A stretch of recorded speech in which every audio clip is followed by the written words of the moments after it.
Right now, across the NBA, healthy superstars are sitting out games in street clothes while their front offices actively try to lose. Look at the Washington Wizards. They recently sidelined highly productive, healthy talent like Trae Young and Anthony Davis under the guise of roster strategy and minor injuries. The league is actively fighting back against this. Franchises like the Utah Jazz and Indiana Pacers have both been hit with significant fines for deliberately throwing away their seasons. The root cause of all this losing sits inside the NBA draft lottery machine. The current system mathematically rewards franchises with the highest odds for a top draft pick if they finish with the absolute worst win-loss record. This inverted incentive structure creates a race to the bottom. Teams realize that winning a few extra games actually hurts their future, which completely compromises the competitive integrity of the regular season.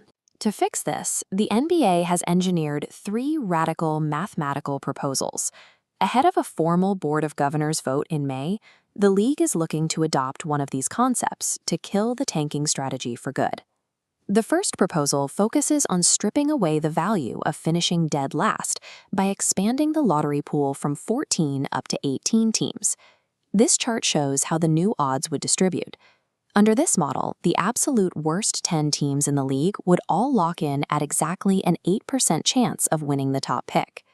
Looking at the rest of the board, the remaining 20% of the lottery odds are then distributed in a decreasing staircase for the teams seeded 11 through 18. Instead of just drawing for the top few spots, the league would conduct a full lottery drawing for all 18 picks. This removes any guaranteed safety nets for the teams at the very bottom. By flattening the curve, the incentive to lose on purpose disappears. A front office that guts its roster to finish 30th gains absolutely zero mathematical advantage over a team that fights hard and finishes 21st. The second proposal is more complex.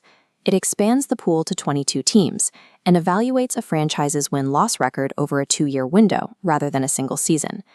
That expanded pool would include the typical lottery regulars, plus the 4 playoff teams that suffer first-round exits in both conferences. This graph illustrates the concept's core mechanic: a hard win floor. All lottery teams are judged against a minimum threshold, say 25 wins. If a team drops to 15 wins, the floor blocks the descent and snaps them back up to 25. If they deliberately tank below that threshold, the system ignores their actual record. For the lottery math, they are artificially slotted right at that 25-win floor. From there, only the top 4 picks are drawn via the lottery, keeping the absolute highest rewards exclusive. By measuring failure over a 2-year stretch and hard capping the bottom of the standings, dropping below 25 wins becomes mathematically pointless.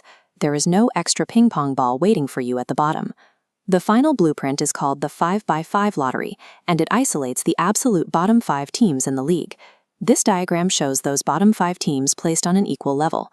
They are given perfectly identical odds to land the number 1 overall pick.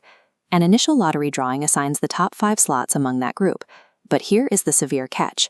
If those teams fail to win a spot, they plummet past picks 6 through 9, landing on a strict floor at pick 10. The teams that fall out of the top 5 are then sorted out in a completely separate secondary drawing. This model introduces terrifying risk for front offices. If a general manager tanks this season but gets unlucky in the initial drawing, their team drops all the way down to the 10th pick.